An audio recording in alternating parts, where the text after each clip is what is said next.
This video is going to be about, I guess, brain damage, to make a long story short, but also how the mental health system specifically feels towards what's called formication or skin crawling and stuff like that. So I remember I had learned some years ago that if you're like itchy a lot, that's used as a symptom of something in the mental health system. It's used as like a way to say that you're schizophrenic and you're hallucinating. And I remember learning about that back when I would like do research on the different mental labels and all that. But in the physical health system, well, I mean, they're all connected to be honest, but in the physical health system, being itchy all the time is symptoms of allergies and a couple of other things. But of course, due to the fact that the medical system is just about like labeling people and not actually treating anybody, and that the food systems, well, basically anything that falls under the FDA is really about keeping people sick, to make a long story short. I don't even know if I could say that without this video getting flagged, but yeah, so it's about keeping people sick and not treating anybody. So of course these regular doctors never get to the root cause anyway, which is kind of the funny thing with the mental health system, because they try to say that mental illness is a physical thing, but if it was a physical thing, then they should be able to easily treat it. But of course they wouldn't. They would never admit the real root causes for when mental illness is physical, which I have two playlists: the truth of the mental illness, the spiritual side, and then the physical side. And yeah, I put those in the description, but like it has some different examples of what can cause mental illness when it's a physical thing, and then when it's a spiritual thing, which is, if it's a spiritual thing, that really just means it revolves around trauma. Because I mean, overall, mental illness does come from trauma, and if it really actually isn't that, then there's something that you should be eating that you're not eating, or there's something that you're doing that maybe you shouldn't do. So stuff like that. And of course, like how modern society is set up, I mean, things are pretty much set up to make people depressed and anxious and all of that, because I mean, you spend time on these social media platforms and people really don't even like talking to people anymore. In fact, there's a quote unquote no friend epidemic, which people like me, I honestly stopped talking to people, or at least tried to start to not talk to people a few years ago, because due to trauma symptoms and stuff, I just kept creating a lot of stupid situations that didn't do any good for anybody, to be truthfully honest. A lot of abusive friendships and just fake stuff and codependency and all that. So basically, I was one of the people that already really didn't, well, I mean, honestly, I consider myself having friends years and years ago, but then after a while I stopped using that term, because I was really just putting myself in a lot of either abusive or just fake situations. But I guess, I don't know, like, I'm one of the people that was already doing pretty bad before the no friend epidemic, due to social media and technology and all that stuff. But anyway, so yeah, the doctors don't want to get to the root cause of any of these issues, or these quote unquote illnesses and sicknesses. And I guess I'm just going to be talking about that and formication, which has a couple different names and different causes, or at least different labels, that kind of all go back to the same cause, which is brain damage / nerve issues from brain damage. So this comment was under a video. Okay, wait a minute, there's a lot of background noise. This comment was under a video about formication, maybe Morgellons specifically, but I can't even really remember. I think just formication in general. and talking about like how some people have issues where they're itchy a lot or quote unquote skin crawling. I don't really like that term. There's also another way people describe it where they say feelings of like something crawling under the skin, and I'm like, what does that even mean, to be honest? That honestly makes no sense to me. I don't even really get what crawling under the skin would mean, or like that just doesn't make sense to me. It's hard to explain, but it makes no sense. So here, someone under the video where a doctor was talking about formication said it's delusional parasitosis. There has never been any evidence it's anything else. Well, for one, I just have to start off by saying you can't really have delusions or hallucinations that you're itchy. You're either itchy or you're not. I don't really understand why someone even has to get to the whole mental label mess. It's like they're either itchy or they aren't itchy. And you can't really tell somebody that they're not really itchy and that they just think that they're itchy. That just makes no sense to me. It's like just another way to profit off of labeling people without ever getting to the root cause or figuring out what's actually going on, which 9 out of 10 is going to be brain damage. And if it's not brain damage, it's going to be like something to do with clothing materials or allergies, which can go back to gut issues, especially the allergy thing. Because like, well, I'm not even really good at describing that whole gut permeability thing, but basically when your intestines are damaged, you can get a whole bunch of issues from that, and then it can mess up brain function, and then you can get allergies, or you just have allergies to like, you have allergies to some foods because of stuff like the food being processed, and I don't know, everybody just can't take the GMOs and stuff, to make a long story short. Sorry that this is the usual video where I am not good at explaining things, but hopefully that made enough sense.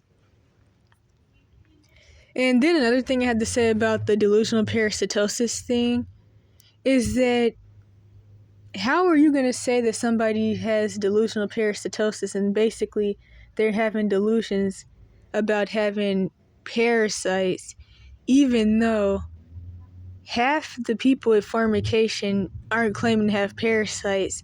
And another thing is that the idea of having parasites is only even considered delusional in the Western world, places like America, where the medical system is hiding the actual causes of a lot of health issues so that way they can keep making money off of people being sick.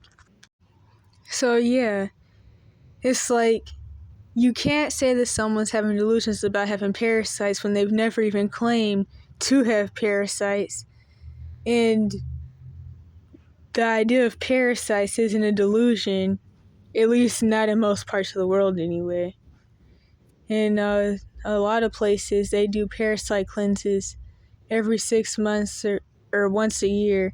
But like I said, this is usually caused by brain damage, which of course can go back to like intestinal issues, which you could have parasites, but I mean, I feel like, that could be the cause sometimes, but overall it really just seems like it goes back to brain damage from like the food and the drugs / the meds that people are taking. And I'm not even just talking about like psychotropics, I'm talking about all the meds in general from big pharma, regardless of what it's for. When it comes to the pharmaceutical side of formication, one thing I can say is that it should already be a known fact to anybody watching this that street drugs and psychotropics are the same thing. Although street drugs are actually less dangerous versions of a lot of the psychotropics. But yeah, so they're the same types of drugs, and even other drugs that Big Pharma gives out in like the physical health system, they're dangerous too. Like honestly, all synthetic drugs are dangerous, if you want to be honest. And they're all known, not all of them, but like a lot of them anyway, are known for causing quote unquote skin crawling type feelings where you have formication, you feel like stuff is crawling on you because of how these quote unquote meds affect your nerves and how they cause brain damage and all of that. So, I mean, that's already a known fact. And that has nothing to do with quote unquote delusions because, I mean, it's nerve issues. And at least I thought that when something is a quote unquote delusion, it never can have like an actual cause or anything. Hopefully this is making sense. But I mean, I guess that's not even really true with the fact that when the mental illness is a physical thing, I mean, that's commonly caused by the food, heavy metals, having too much mucus in the brain, all that stuff. So, I mean, I guess even the delusions have a real cause behind them, even though mental health professionals say that they don't know what causes mental illness and therefore they've never treated anybody. Here's a comment that I seen that someone had left under somebody's post. I really don't even remember what the post was about or said. I mean, of course it was about formication, but I don't really remember anything else. Probably should have screenshotted that too, but I was really just focused on this comment. And so this person had mentioned how sometimes formication can be caused by low iron. And they said they have MCAS. I don't really know what that stands for. I don't know if that's like the same thing or similar to what people call MS, which I can't even remember what MS stood for, but I did take note of it in the thing I typed up that I'm going to read after this.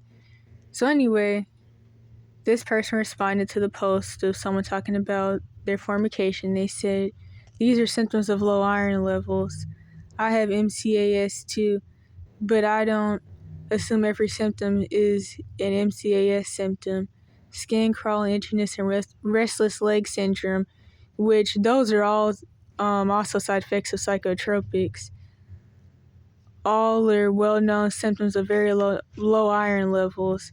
Have your doctor check your iron, ferritin, and hemoglobin levels, which psychotropics also mess up your hemoglobin levels and your iron levels. They cause white blood cell anemia, iron deficiency, red blood cell anemia, and they also cause the hyperprolactinemia side effect, which can give you 30-day periods where you also bleed really heavy. Well, 30-plus day periods where you also bleed really heavy, and it's also really painful, and you get a lot of blood clots and stuff. And this overbleeding can cause you to bleed through your clothes literally all day long. You can change clothes 3 times in a day, and then you'll still bleed through the third thing you change into. That also causes anemia because you're bleeding too much. So you have the anemia from all the other things and the metabolic syndrome / diabetes, all of that together, which causes anemia and iron deficiency, which it's kind of a side note, but I'm just like lining up these symptoms also to how big pharma's drugs can also cause these issues. Where was I? In my case, since I cannot take, hemoglobin level. I think I read that. In my case, since I cannot take any oral meds / supplements and oral iron never did anything for me anyway. I was given iron infusions. I've heard of people having to get vitamin D infusions too. And the thing is, a lot of these supplements, like these vitamin supplements and even probiotics and prebiotics, really don't even work because of your stomach acid. So I've heard people say that you need to freeze pre and probiotics for them to even work. So put them in the freezer before taking. So I think a good way to explain it is your stomach acid breaks all of it down or whatever too quickly, and you don't even really get to take in the probiotics and the bacteria or whatever they're called. And I guess maybe it's similar for iron supplements and stuff like that. Although I'm not advising anybody to put iron and vitamin D supplements in the freezer because I don't really know if you could try that method with this. But I was just like making that connection. The relief came almost immediately after the first infusion.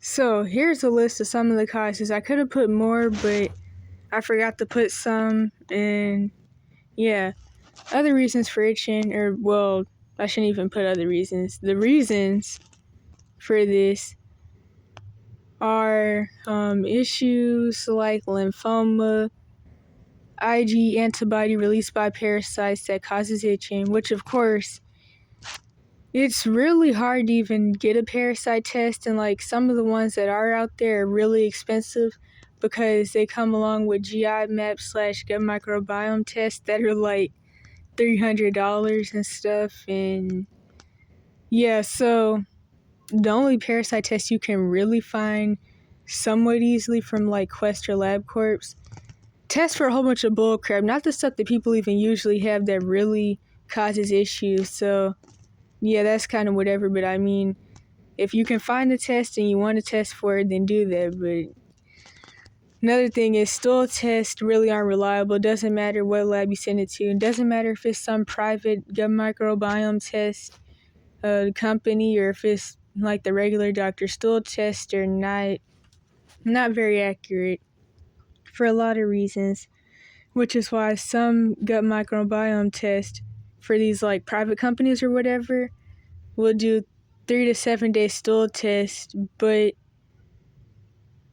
I mean that's better than one. But I don't know what else to say about that.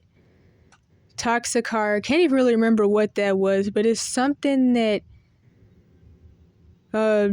bacteria or parasites or something release, which makes you itchy. So like I guess maybe if you had SIBO or H. pylori or something, maybe they would release this, and it can like cause irritation that makes your skin itchy. Can't really remember, to be honest, but it was something like that. Premenopause is one of the causes. Hopefully that's even spelled right. Because of something to do with histamine intolerance or something like that, which is a similar cause with the menstrual cycle. Paresthesia neuralgia, don't remember what that was. MS / neuropathic pain. Morgellons. As far as Morgellons, honestly, I heard too many different explanations of what that supposedly is, so I can't really say much about that because I was honestly really confused. But what I kind of got out of it is still brain damage / nerve issues, and even something to do with clothing. I know me specifically. I know like when I lived with my grandma, the shower didn't work at all. That was broke. The bathtub barely worked. And we didn't have a washer and dryer, so we'd have to like go places to wash stuff. And so whenever I would get like pretty dirty, or like when like my covers or whatever were like kind of dirty or whatever, that's when I would be the most itchy. So I guess that's like still maybe heightened nerve senses. I don't know, but I guess I mean I was just dirty. But maybe I shouldn't even mention. I think I mentioned that before though. Maybe not on this channel, but yeah. That's how the systems are though. They have people paying rent to live in houses where nothing even really works, but nobody can like come out and fix anything. Especially since that was a house and not an apartment, so like there was no rent office or like maintenance people. So yeah. Anywho, histamine intolerance, kind of already mentioned that. Hives. So hives can be caused by a couple different things. One of the things that I do remember is allergies. So like if you're allergic to, I don't know, peanuts or something, I guess, then you could maybe get hives and that can make you itchy. Or like sun allergies. So I know when I go outside and I'm in the sunlight can make me actually pretty itchy. And this is kind of common, it seems. So that's one cause. Allergies, kind of already mentioned that. And then clothing. And one thing I could say about the clothing is that with that and with jewelry, people like wear a lot of things that really are natural and aren't supposed to be put on the body, so that can cause all types of like breakouts and stuff. So cotton and wool would be natural, but this other stuff that I don't even remember the name of, I think spandex maybe, but maybe it wasn't that one, but stuff that isn't natural can make your skin pretty itchy and give you rashes and stuff. Just like how if you wear a fake ring or earrings, you can break out and get itchy, and then it can like start turning purple.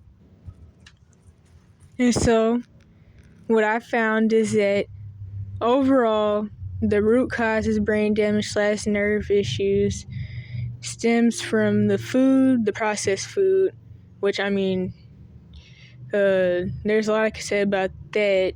I guess what I should say specifically is what people call the SAD diet, or the Standard American Diet.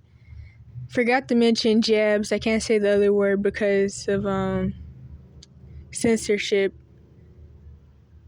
Big pharma meds, air quality, heavy metals, which causes brain damage and sensory issues. Heavy metals is actually one of the causes in what people are now calling quote-unquote neurodivergence, which of course I have videos talking about all that and like the whole autism thing and how it's kind of just a new label that's being thrown around, just like how at one point ADHD was thrown on a whole bunch of people, and so was ODD and all those other labels.